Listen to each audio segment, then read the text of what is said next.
আলহামদুলিল্লাহ।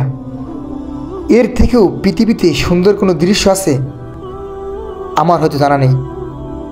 হ্যাঁ, আমার বিশ্বাস এর থেকে পৃথিবীতে সুন্দর কোনো দৃশ্য নেই।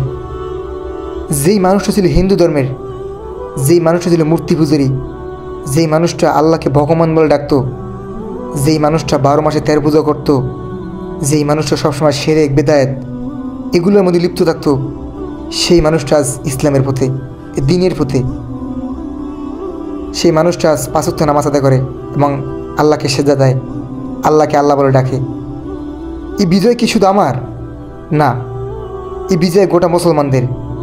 এই বিজয় গোটা গলাচিপা উপজেলার, পটুয়াখালী জেলার মুসলমানদের। এই বিজয় বাঁশবাড়ি গ্রামের সবার। এই দিনটির অপেক্ষায় আমি দীর্ঘ 3টি বছর অপেক্ষা করেছিলাম।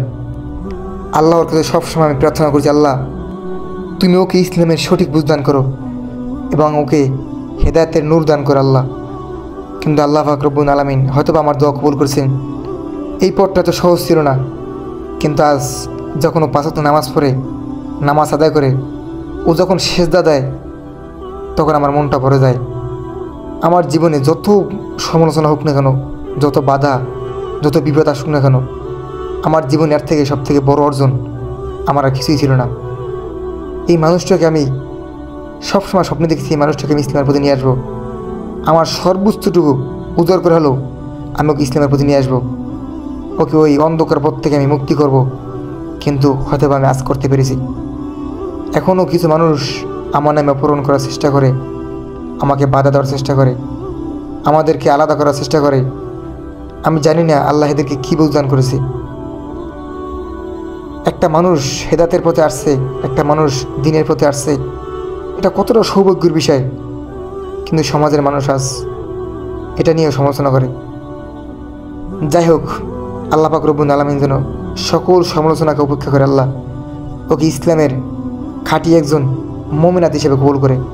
এবং ওর নাম আমি রেখেছি আয়েশা সিদ্দিকা। প্রিয়নবী হযরত মুহাম্মদ সাল্লাল্লাহু আলাইহি সাল্লামের সহধর্মিনী আয়েশা সিদ্দিকা, সেই নামে আমি নাম রেখেছি।